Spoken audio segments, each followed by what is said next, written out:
नमस्कार दोस्तों, डीके गुरुजी चैनल में आप सभी का स्वागत है। हम देख रहे हैं जो दिसंबर 2018 में सीटेट का पेपर हुआ था उसे देख रहे हैं। अभी तक हमने क्वेश्चन नंबर 26 तक कर लिया है। अब हम आगे 27 नंबर के क्वेश्चन पर चलते हैं। चलिए शुरू करते हैं। भारत के निम्नलिखित में से राज्यों में से किस राज्य में जो है हड़प्पा के नगर सबसे बड़ी संख्या में मिले हैं? तो इसका आंसर हो इससे तो गुजरात होगा। गुजरात में जो है हड़प्पा कालीन सर्वाधिक नगर मिले हैं भारत की अगर बात करें तो। ठीक है, ये हड़प्पा का है।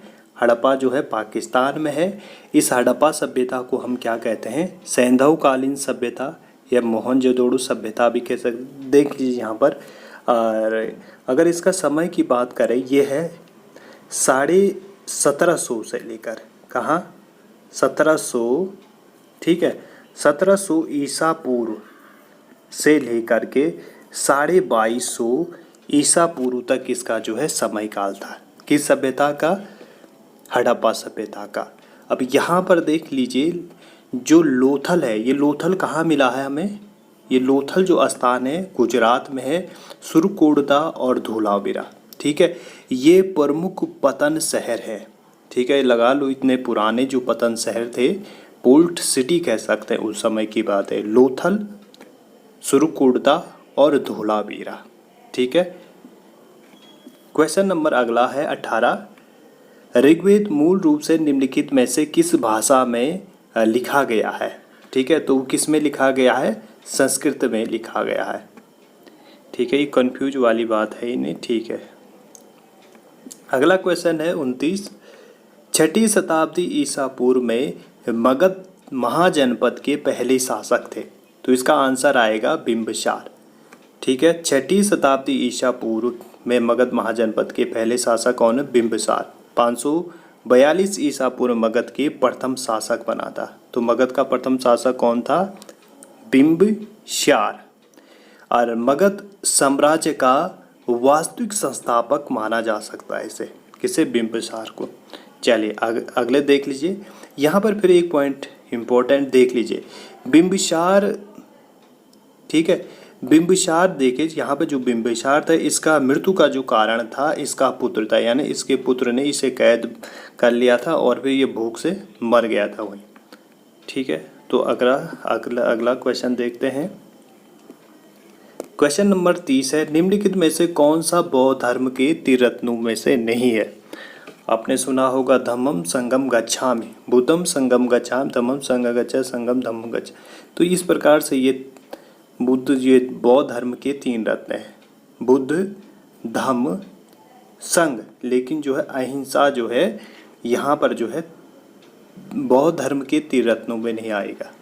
यहाँ पे देखिए 6ठी शताब्दी ईसा पूर्व में गौतम बुद्ध धर्म की स्थापना होती है। गौतम बुद्ध द्वारा जो है बौद्ध धर्म की स्थापना होती है। अहिंसा जो है जैन धर्म का मूल सिद्धांत है। ठीक है, जैन धर्म जो है कि भारत के प्राचीन धर्मों में से एक है। अगला क्वेश्चन देख लीजिए। क्वेश्चन नंबर 31 है। लिखा है राज्यसभा सदस्यों का चुनाव करता है। तो राज्यसभा के सदस्यों का चुनाव कौन करेगा? विधानसभा की सदस्य। ठीक है, कौन करता है राज्यसभा के सदस्यों का चुनाव? विधानसभा के सदस्य। ठीक है, यहाँ पर साफ लिखा है, देख लीजिए। राज्यसभा संसद का उच्च सदन होता है। तो संसद का उच्च सदन कौन है? राज्यसभा है। क्वेश्चन बन सकता है कि राज्यसभा संसद का उच्च सदन कौन सा है? तो राज्यसभा। और निम्न सदन लोकसभा। राज्यसभा में 245 सदस्यों का चुनाव होता है। ठीक है, अगर कहे कि राज्यसभा में कुल कितनी सीट है तो ये आएगा 250। अगर कहे कि कितनों पे चुनाव होता है तो 245 पर। ठीक है, इनमें से क्या होगा? 12 सदस्य जो होंगे नामांकित करेगा कौन? राष्ट्रपति।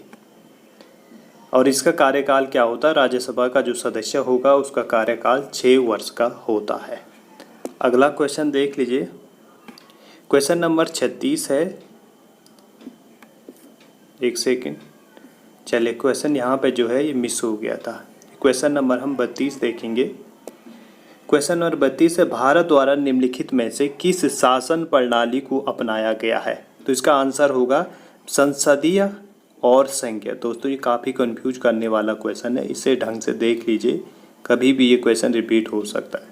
तो भारत में जो शासन प्रणाली होगी निम्नलिखित में से इसमें जो सर्वोच्च विकल्प होगा संसदीय और संघीय। ठीक है, चलिए अगला क्वेश्चन है, क्वेश्चन नंबर 33 है। अनुसूचित जातियों के लिए कितने संसदीय निर्वाचन क्षेत्र आरक्षित हैं? यानी जो एससी लोग हैं इनके लिए कितने संसदीय निर्वाचन क्षेत्र जो हैं आरक्षित हैं? तो इसमें आंसर आएगा 84। ठीक है, कितना? 84। क्वेश्चन नंबर देखिए 34 है। भारत में अस्पृश्यता प्रथा के कारण निम्नलिखित में से किस मौलिक अधिकार का उल्लंघन किया जाता है? तो किसका? समानता का अधिकार। देख लीजिए जो आर्टिकल 14 से लेकर के 18 के बीच हमारे पास क्या है? समानता का अधिकार है। और यहाँ पे एक आर्टिकल है इनके बीच में 17, वो है अस्पृश्यता का जो मौलिक अधिकार है वो इसके अंतर्गत आता आर्टिकल। तो ये किसके अंतर्गत आ रहा है? समानता के अधिकार के बीच आ रहे हैं 17। तो ये क्या है? समानता का अधिकार है। चलिए यहाँ पे देख लीजिए भारत से अनुच्छेद 14 में समानता का प्रत्येक भारतीय को प्राप्त है। ठीक है ना, यहाँ पर दे रहा है जो अस्पृश्यता है। अस्पृश्यता का मतलब जो छुआछूत है या भेदभाव किया जाता है यही अस्पृश्यता कहलाता है अनुच्छेद 17 के अंदर। ये महत्वपूर्ण आर्टिकल ही बार बार पूछा जाता है। ठीक है, इसे याद कर लीजिए। अस्पृश्यता 17, देखो 17 खतरा, क्योंकि अगर भाई आज के डेट में अस्पृश्य छुआछूत कोई मानता तो उसके लिए बहुत खतरा है, इसलिए 17 खतरा। चले क्वेश्चन नंबर 35। भारत के संविधान के अनुसार निम्नलिखित में से कौन सा मौलिक अधिकार नहीं है? ठीक है, तो यहाँ पर मौलिक अधिकार नहीं है संपत्ति का अधिकार। देख लीजिए हमने क्या किया, जो हमारा मूल संविधान था उसमें जो संपत्ति का अधिकार था, ठीक है, उस समय हमारे पास 7 मौलिक अधिकार थे। बाद में हमने क्या कर दिया, अपने संविधान में क्या कर दिया, संशोधन कर दिया। ये संशोधन किया हमने 1978 में जो 44वां संविधान था। ठीक है, इस 44वां संविधान संशोधन द्वारा हमने क्या कर दिया कि जो हमारा संपत्ति का अधिकार था, इस संपत्ति के अधिकार को हटा करके अब संविधान में क्या रह गए हैं, मात्र 6 मौलिक अधिकार हैं। और जो हमारा संपत्ति का अधिकार है ये अब क्या बन गया, विधिक अधिकार बन गया। ठीक है, और अब यह जो संपत्ति का अधिकार है एक विधिक अधिकार के रूप में आर्टिकल 301 के अंतर्गत है। ठीक है, अब देख लीजिए जो मौलिक अधिकार है वो कहाँ होंगे, भाग 3 में। कौन से भाग में है, भाग 3 में। कहाँ से कहाँ है मौलिक अधिकार हमारे, तो आर्टिकल 14 से लेकर के, ठीक है, आर्टिकल 14 से लेकर के 32 तक। ठीक है, 14 से लेकर, जो लिखा ही नहीं दे रहा है इसमें थोड़ा सा दिक्कत हो रही, लिखा नहीं जा रहा है। चलिए कोई नहीं, क्वेश्चन अगला देखते हैं। क्वेश्चन नंबर है 36। अस्पृश्यता डॉट के आधार पर भेदभाव को संदर्भित करता है। तो देख लीजिए ये जाति के आधार पर है, ठीक है, कास्ट के आधार पर। तो ये तो इजी है, सभी जानते हैं, अस्पृश्यता यानी छुआछूत। क्वेश्चन नंबर 37 है, मुख्यमंत्री को कौन नियुक्त करता है? तो बिल्कुल मुख्यमंत्री को कौन नियुक्त करेगा, राज्यपाल। देखिए प्रधानमंत्री को कौन नियुक्त करता है, राष्ट्रपति। और मुख्यमंत्री को कौन नियुक्त करता है, राज्यपाल। ठीक है, अब यहाँ पर देख लीजिए जो मुख्यमंत्री की नियुक्ति किस अनुच्छेद के तहत होती है, 163 के तहत होती है। चलिए अगला क्वेश्चन, यहाँ पे एक और इम्पोर्टेंट फैक्ट देख लेते हैं, काफ़ी महत्वपूर्ण है। मुख्यमंत्री भारतीय राज्य की कार्यपालिका, ठीक है, राज्य में जो कार्यपालिका का वास्तविक प्रधान होता है, कौन होता है, मुख्यमंत्री होता है। चलिए अगला क्वेश्चन देखते हैं, क्वेश्चन नंबर 38। राज्यपाल को कौन नियुक्त करता है, हमें बताना है। तो इसमें क्या आएगा, राष्ट्रपति। राष्ट्रपति क्या करता है, राज्यपाल को नियुक्त करता है।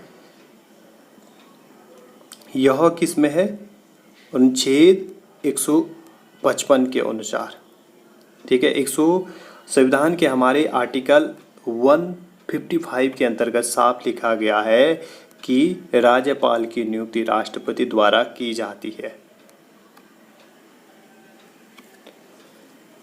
देख लीजिए, अगर यहाँ पे एक फैक्ट देख लीजिए, विरोधाभास है क्योंकि अभी देख लीजिए यहाँ पे लिखा है इसने राज्य की कार्यपालिका का प्रमुख राज्यपाल होता है। अभी इसने क्या लिखा था ऊपर, राज्य की कार्यपालिका का वास्तविक प्रमुख क्या होता है, राज्यपाल होता है, वो क्या मुख्यमंत्री होता है। लेकिन अगर सिर्फ क्या आता है कार्यपालिका का प्रमुख कौन होता है तो हम बोलेंगे राज्यपाल। अगर यहाँ पर ये वास्तविक शब्द जोड़ दे कि कार्यपालिका, राज्य की कार्यपालिका का वास्तविक प्रमुख कौन होता है तो मुख्यमंत्री। इसी प्रकार कहाँ भी केंद्र में भी ऐसे ही होता है।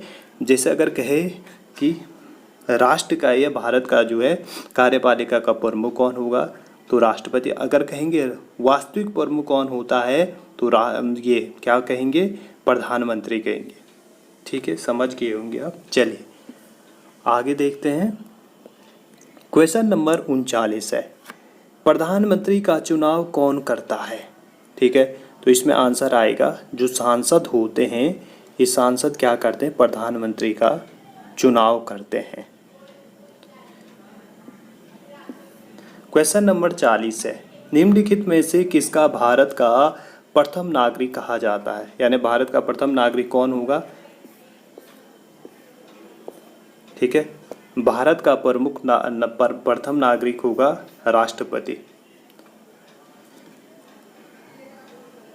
ठीक है, यहाँ पर देख लीजिए द्वितीय नागरिक जो देश का होगा वो उपराष्ट्रपति होता है और फिर तृतीय नागरिक जो होगा वो प्रधानमंत्री, और प्रधानमंत्री के बाद कौन होगा। अब देख लीजिए आगे दिखाते हैं हम आपको, आगे फिर क्वेश्चन आएगा कैसे। क्वेश्चन नंबर 41 है, निम्नलिखित में से किसको भारत में राज्य का पहला नागरिक कहा जाता है। तो किसे कहा जाता है पहला नागरिक, आपको बताना है। ठीक है, भारत में राज्य का पहला नागरिक कौन होगा, राज्यपाल। अगर ठीक है, यहाँ पर देख लीजिए फिर ये लिखा है, देख लीजिए राज्य का कह रहा है ना, राष्ट्र का नहीं कहा है। अगर कहता भारत का प्रथम नागरिक तब तो राष्ट्रपति होता, लेकिन इसने भारत में राज्य का प्रथम नागरिक कह रहा है तो कौन है, राज्यपाल। कार्यपालिका का प्रमुख भी है, अगर वास्तविक प्रमुख ये मुख्यमंत्री हो जाएगा, और कार्यपाल प्रमुख आए सिर्फ तो राज्यपाल। मंत्रिमंडल की सलाह के अनुसार कार्य करता है कौन, राज्यपाल। और अगर कहे यहाँ पर एक इम्पोर्टेंट फैक्ट है, फिर देखें राज्य के सभी विश्वविद्यालयों के कुलाधिपति होता है, तो आप क्या बोलेंगे, राज्यपाल जो होता है राज्य का जितने भी विश्वविद्यालय होंगे उनके क्या होगा, कुलाधिपति होगा। ठीक है, और राज्यपाल जो होगा देश का क्या होगा, चौथा नागरिक होगा। देख लीजिए पहले पर आता है राष्ट्रपति। राष्ट्रपति क्या होता है, पहला नागरिक होता है। दूसरा नागरिक कौन होता है, उपराष्ट्रपति। और तीसरा नागरिक होता है प्रधानमंत्री, और चौथा नागरिक होता है देश का, ये राज्यपाल होता है। ठीक है, ये क्रम है, ये कई बार पूछा जाता है। चलिए क्वेश्चन नंबर 14 है, वर्तमान लोकसभा 2014 की बात है। ठीक है, ये कह रहा है तो ये उस समय लोकसभा जो थी 16वीं लोकसभा थी। चलिए क्वेश्चन अगला है 43वां,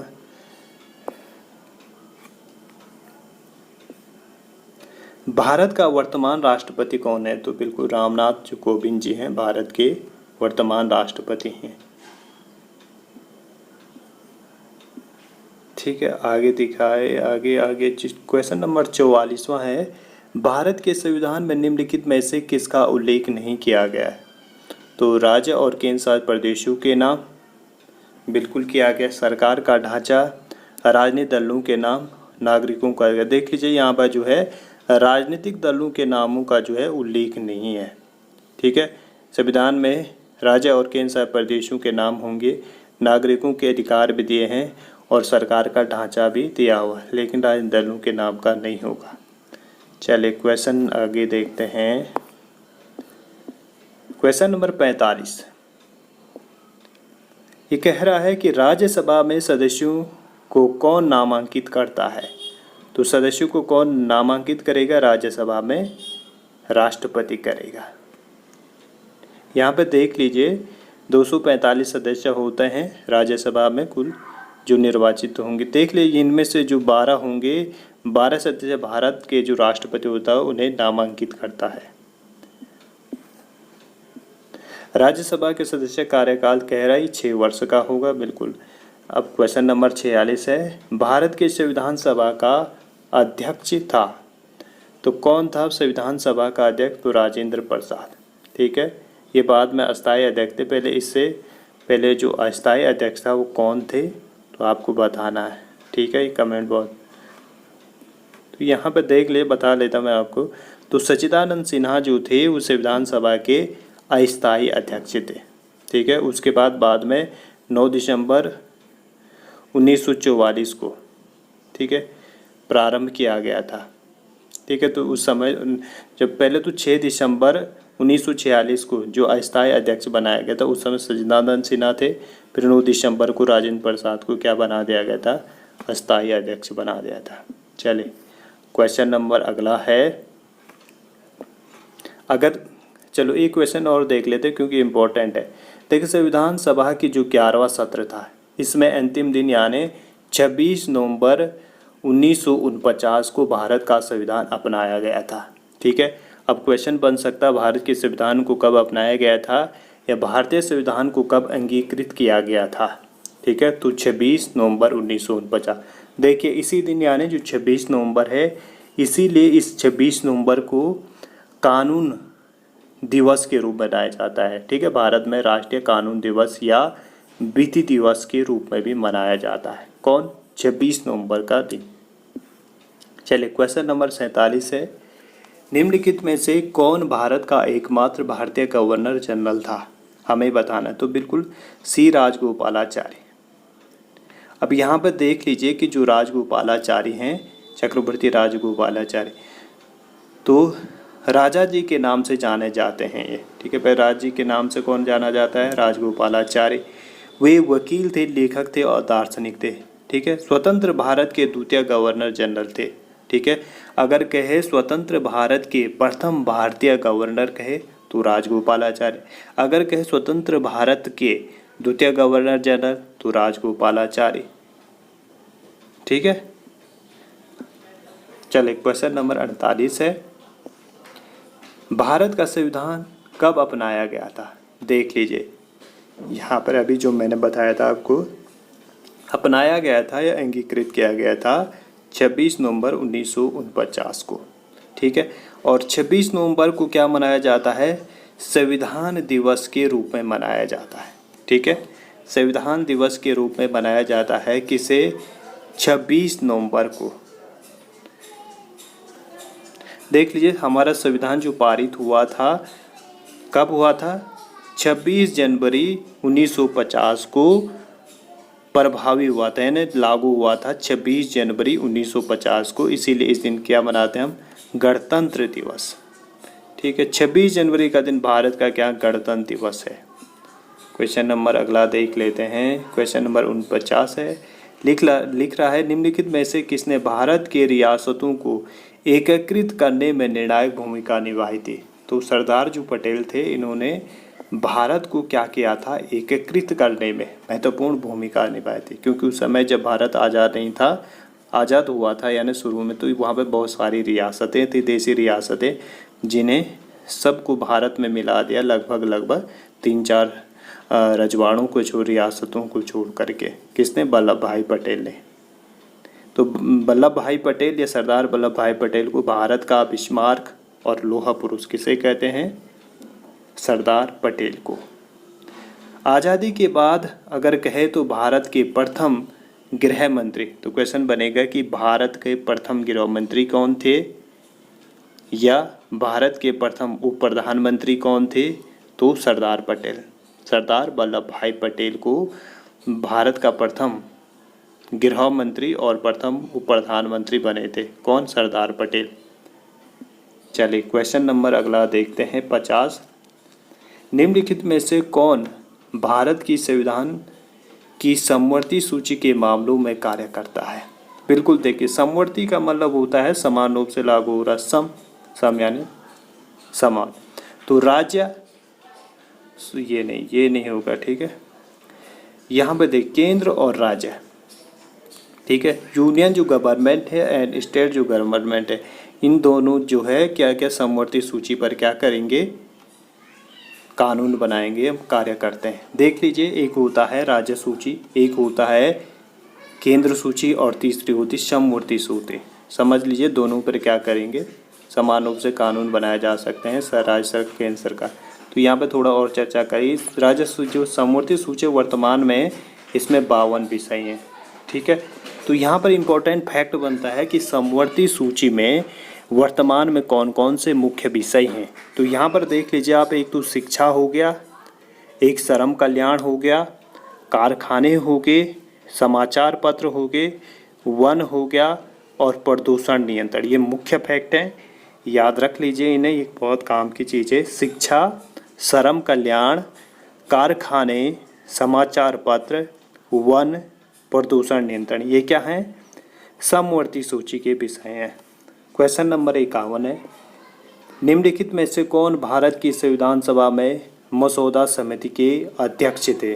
तो इस मसौदा समिति के अध्यक्ष कौन थे, हमें यानी इसे कहते हैं ड्राफ्टिंग जो कमेटी है, ठीक है। ये ड्राफ्टिंग कमेटी या जिसे कहते हैं मसौदा समिति। तो इसमें क्या आएगा, अंबेडकर आंसर आएगा। तो मसौदा समिति या ड्राफ्टिंग कमेटी के अध्यक्ष कौन थे, तो क्या आएगा, अंबेडकर जी, ठीक है। तो भारत के अगर प्रथम विधि या न्याय मंत्री कहे तो कौन थे, स्वतंत्र भारत के प्रथम विधि या न्याय मंत्री तो किसे कहेंगे, कहेंगे किसे, बाबा साहब अम्बेडकर को, बाबा साहब अम्बेडकर। चलिए क्वेश्चन नंबर 52 देख लेते हैं। 18वीं सदी में किसके नेतृत्व में बंगाल धीरे धीरे मुगल नियंत्रण से अलग हो गया। तो इसका आंसर होगा मुर्शीद जो कुली खान था, इससे, ठीक है। तो 18वीं सदी में किसके नेतृत्व में बंगाल धीरे धीरे मुगल नियंत्रण से अलग हो गया था, मुर्शीद कुली खान। यहाँ पे थोड़ा समझने वाली बात है और इम्पोर्टेंट बात है, समझे इस बात को। भारतीय प्रांतों में संपन्नता की दृष्टि से बंगाल का स्थान महत्वपूर्ण था, ठीक है। 1717 में क्या होता, बंगाल का जो सूबेदार था मुर्शीद कुली खान को बनाया गया था। मुर्शीद कुली खान ने अपनी राजधानी ढाका से मुर्शिदाबाद स्थानांतरित कर दी, ठीक है। मकसूदाबाद या मुर्शिदाबाद जो था वहाँ स्थानांतरित कर दी। मुर्शीद जो कुली खान के नेतृत्व में बंगाल जो है मुगल नियंत्रण से अलग हो गया था। मुर्शीद कुली खान की मृत्यु के बाद उनका दामाद जो था शुजाउद्दीन बंगाल का नवाब बना था, ठीक है। शुजाउद्दीन बंगाल का नवाब बना था। तो इम्पोर्टेंट क्वेश्चन है कि मुगलों के नियंत्रण से कब बंगाल किसके शासनकाल में मुक्त हो गया था, नियंत्रण से मुक्त हो गया था मुगलों के नियंत्रण से, तो किसके, मुर्शीद कुली खान। इम्पोर्टेंट फैक्ट है। चले क्वेश्चन नंबर 53 देख लीजिए।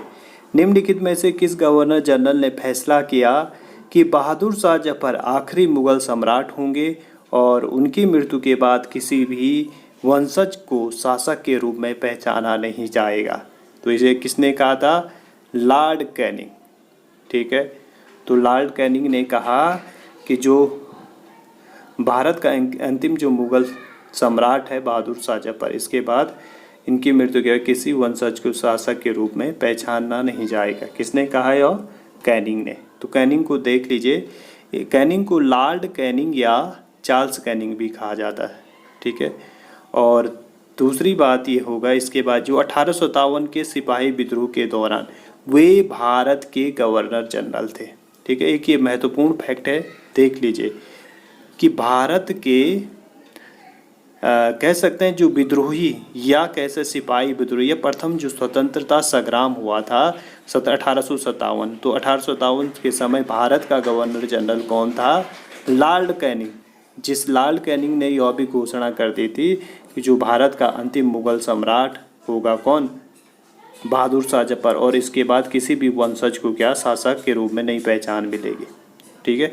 और 1858 में भारत के प्रथम वायसराय बने। क्वेश्चन फिर निकल के आ गया कि वे क्या थे, भारत के गवर्नर जनरल थे। कब? 1857 के दौरान। और अंतिम गवर्नर जनरल भी कह सकते हैं इन्हें, अंतिम गवर्नर जनरल। और 1857 के दौरान क्या थे, भारत के गवर्नर जनरल। और साथ में 1858 में भारत के प्रथम वायसराय भी बने। तो भारत के प्रथम वायसराय कौन थे? लॉर्ड कैनिंग, जिसे चार्ल्स कैनिंग भी कहते हैं। चलिए क्वेश्चन नंबर 54 है। देखिए यहाँ पर जो है डायरेक्ट इसे देख लेते हैं, ये बोलना क्या चाह रहा है। देखिए 1848 ईस्वी में लॉर्ड डलहौजी को लॉर्ड हार्डिंग के स्थान पर भारत का गवर्नर जनरल बनाया गया। ठीक है। उनका प्रशासन चलाने का तरीका साम्राज्यवाद से प्रेरित था। उनका जो प्रशासन चलाने का जो तरीका था वो किससे प्रेरित था? साम्राज्यवाद से। उनके काल में राज्य का विस्तार अपने चरम पर था। और लॉर्ड डलहौजी को अर्ल ऑफ डलहौजी भी कहा जाता है। ठीक है। तो अर्ल ऑफ डलहौजी किसे कहते? लॉर्ड डलहौजी। और इनके काल में ही जो है विस्तार अपने चरम पे था। तो यही कह रहा है शायद में इसमें कि मतलब कि जो किसके चरम या किसके काल में जो है राज्य का विस्तार अपने चरम में था। तो इसका आंसर आएगा लॉर्ड डलहौजी के कार्यकाल में। चलिए अगला क्वेश्चन देखते हैं। क्वेश्चन नंबर 55 है, लिख रहा है कि कानपुर के किस शासक ने खुद को पेशवा कहा? ठीक है, यहाँ पे गलत हो, शासक होगा तो ये नाना साहब है, सॉरी नाना साहब जो है कानपुर से थे। और इन्होंने क्या किया था, कानपुर से जो प्रथम जो संग्राम हुआ था, स्वतंत्रता संग्राम, उसका उन्होंने वहाँ से नेतृत्व किया था। ठीक है, कहाँ से? कानपुर से नाना साहब। तो नाना साहब ने क्या किया कि अपने आप को खुद को क्या किया, पेशवा घोषित किया था। ठीक है, इनका मूल नाम क्या था, यह भी क्वेश्चन बनता है। तो इनका नाम था धोई पंत। नाना साहब का मूल नाम था धोई पंत। और जन्म हुआ इनका बिठूर में। कहाँ पर हुआ? बिठूर में जन्म हुआ। और पेशवा बाजीराव द्वितीय ने नाना साहब को अपना दत्तक पुत्र स्वीकार किया था। तो क्वेश्चन बन सा, पेशवा बाजीराव द्वितीय ने किसे अपने दत्तक पुत्र के रूप में स्वीकार किया था? नाना साहेब को। नाना साहब ने खुद को पेशवा घोषित किया था। ठीक है, स्वतंत्रता संग्राम में नाना साहब ने देख लीजिए कानपुर से नेतृत्व किया था। चले क्वेश्चन नंबर 56 देख लेते हैं। कारखाने के विषय में पढ़ने के लिए सबसे उपयोगी विधि होगी? बिल्कुल किसी विशेष को नियंत्रित करना। देख लीजिए इसमें आंसर, किसी औद्योगिक कारखाने की यात्रा और आयोजित करना। ठीक है, जब हमारे सामने कोई अगर कारखाना या कुछ इस प्रकार की चीज़ है जिसने हम बच्चों को डायरेक्ट दिखा सकते हैं और डायरेक्ट ज्ञान दे सकते हैं उसके बारे में, तो ये ज़्यादा प्रभावी रहता है।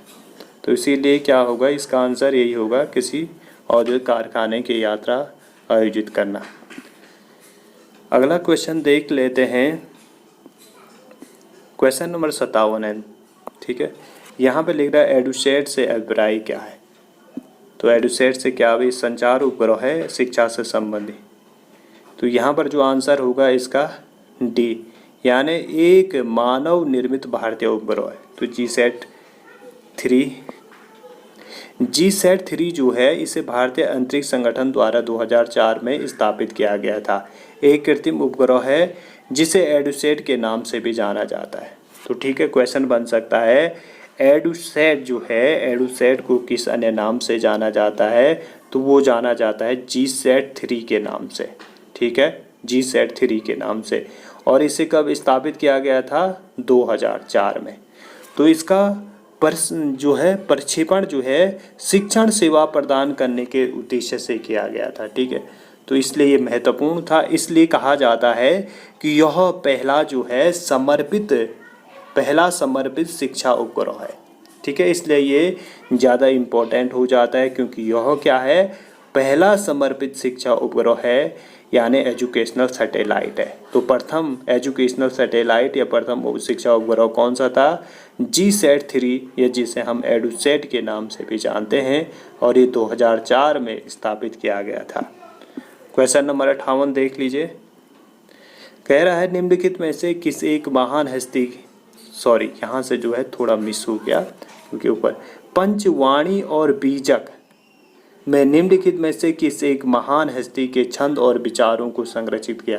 बिल्कुल आपने पढ़ा होगा कबीर, ठीक है। पंचवाणी और बीजक जो है किसकी रचना है? कबीर की। तो कबीर के विषय में और इम्पोर्टेंट बातें पढ़ लो, क्योंकि कबीर हिंदी से भी कबीर के बारे में पूछा जा सकता है। सबसे पहले देख लीजिए 1398 में कबीर का जन्म जो होता है वाराणसी उत्तर प्रदेश में होता है। कहाँ पर होता है? वाराणसी के करीब होता है, क्योंकि इनका जन्म स्थान जो है लगभग कंफर्म नहीं है कि यहाँ कहाँ इनका जन्म हुआ था, इसलिए लगभग वाराणसी में लहरतारा में कबीर मिले थे, ठीक है इनकी। तो वाराणसी में जन्म हुआ कबीर का 1398 में। मृत्यु कहते हैं 1494 मगहर उत्तर प्रदेश में हुआ था कबीर का।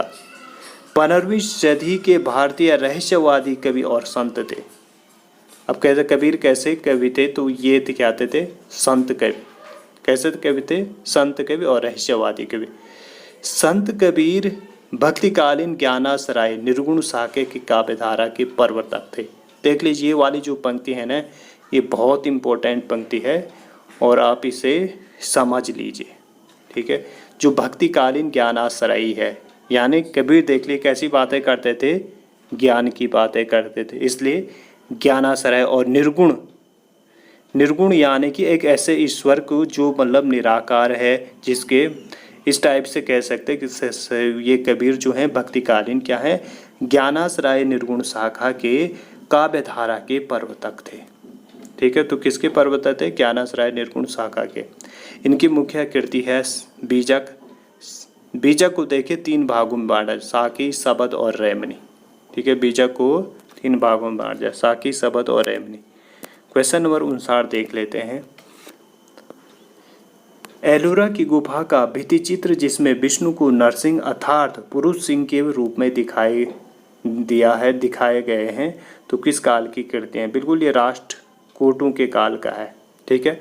एक बार फिर से पढ़ लीजिए, समझ लीजिए इसे, क्योंकि हो सकता है फिर से क्वेश्चन बन जाए यहाँ से। राष्ट्रकूट काल में कई राजा अध्ययन और कला के प्रति क्या थे? समर्पित थे। राष्ट्रकूट काल में एलोरा में चट्टान को काटकर कैलाशनाथ मंदिर का निर्माण किया गया था। तो यहाँ पर एक फैक्ट उभर कर आता है कि एलोरा में चट्टानों को काट करके कैलाशनाथ मंदिर का निर्माण किन शासकों ने किया था? तो वो क्या था? राष्ट्रकूट शासकों ने, ठीक है। राष्ट्रकूट शासकों ने क्या किया? एलोरा में चट्टानों काट कर कैलाशनाथ मंदिर का निर्माण किया। और इसके अलावा एलोरा की गुफा में कैलाशनाथ मंदिर के अलावा भित्ति चित्र, एलिफेंटा की गुफाएं में मूर्तिकला आदि का भी निर्माण कराया था। कि किसका भित्ति चित्र हो गया एलोरा की गुफा में, एलिफेंटा गुफाओं में मूर्तिकला आदि का भी निर्माण किया। यह सभी यूनेस्को की वर्ल्ड हेरिटेज साइट में भी शामिल है, ठीक है। इसीलिए यह जो एलोरा की गुफाएं हैं इसीलिए प्रसिद्ध है क्योंकि ये राष्ट्रकूटों द्वारा निर्मित है और इनकी अपनी प्रमुख कह सकते हैं सांस्कृतिक धरोहर होने के कारण, और इनकी एक रूप से कह सकते हैं हमारी एक सांस्कृतिक धरोहर है, इसलिए इन्हें यूनेस्को ने भी क्या किया? वर्ल्ड हेरिटेज साइट में शामिल किया है। क्वेश्चन नंबर 60 यानी 2018 में जो नवंबर में पेपर हुआ था, इसका अंतिम क्वेश्चन है, निम्नलिखित में से कौन सा संगठन उपनिषद में आस्था रखता है? तो हमें बताना है कि कौन सा ऐसा संगठन जो उपनिषद में आस्था रखता है। तो बिल्कुल जो ब्रह्म समाज है ये क्या करता है? उपनिषद में आस्था रखता है। अब समझे इस क्वेश्चन को। ब्रह्म समाज हिंदू धर्म से संबंधित प्रथम धर्म सुधार आंदोलन था। अब क्वेश्चन बन सकता है कि जो हिंदू धर्म है इस हिंदू धर्म से संबंधित है प्रथम धर्म सुधार आंदोलन कौन सा था? तो क्या कहेंगे? ब्रह्म समाज। और ब्रह्म समाज का संस्थापक कौन था? यह क्वेश्चन तो बहुत बार पूछा जाता है, ठीक है। ब्रह्म समाज के संस्थापक है राजा राम मोहन राय। ठीक है, और इन्होंने क्या किया 1828 में कलकत्ता में, ठीक है, इस ब्रह्म समाज की स्थापना की। ठीक है, राजा राम मोहन राय ने इसे नोट कर लीजिए 1828 में, 1828 में जो है ब्रह्म समाज की स्थापना की थी। कहाँ पर? कलकत्ता में। और ब्रह्म समाज जो है उपनिषद में आस्था रखता है। चलिए, आप लोगों का बहुत बहुत धन्यवाद यह वीडियो देखने के लिए, और आगे भी आपको ऐसे लगातार प्रश्न पत्र मिलते रहेंगे। धन्यवाद आप सभी का।